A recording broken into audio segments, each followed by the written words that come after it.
2026 సంవత్సరం ప్రారంభంలోనే ప్రపంచ రాజకీయాల్లో ఒక పెను సంచలనం నమోదయింది. అమెరికా అధ్యక్షుడు డొనాల్డ్ ట్రంప్ మరియు భారత ప్రధాని నరేంద్ర మోదీ మధ్య ఒక చారిత్రక వాణిజ్య ఒప్పందం కుదిరింది. ఇది కేవలం వ్యాపారం మాత్రమే కాదు, ప్రపంచ దేశాల మధ్య ఉన్న సమీకరణాలను మార్చేసే డీల్. అసలు ఈ ఒప్పందంలో ఏముంది? భారత్ ఎందుకు రష్యాను కాదని అమెరికా వైపు మొగ్గు చూపింది? ఈ ఒప్పందంలో ప్రధానమైన అంశం ఆయిల్.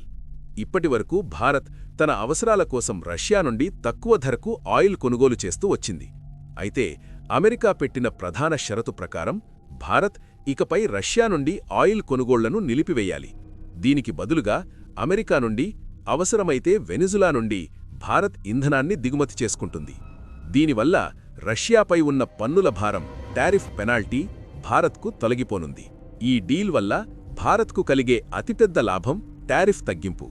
మన దేశంలో తయారైన వస్తువులు, made in India products America మార్కెట్లో అమ్ముడుపోవాలంటే భారీగా పన్నులు కట్టాల్సి వచ్చేది.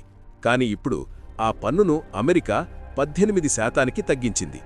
దీనివల్ల భారతీయ ఎగుమతిదారులు, వ్యాపారవేత్తలకు అమెరికా మార్కెట్లో భారీ అవకాశాలు లభిస్తాయి.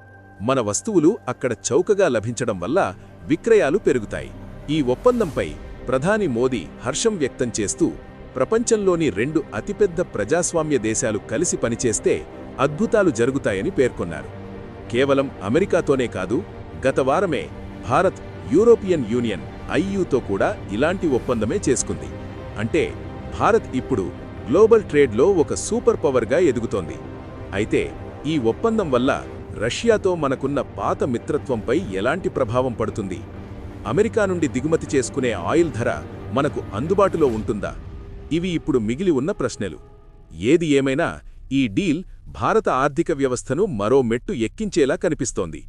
దీనిపై మీ అభిప్రాయమేంటో కింద కమెంట్స్లో తెలియజేయండి.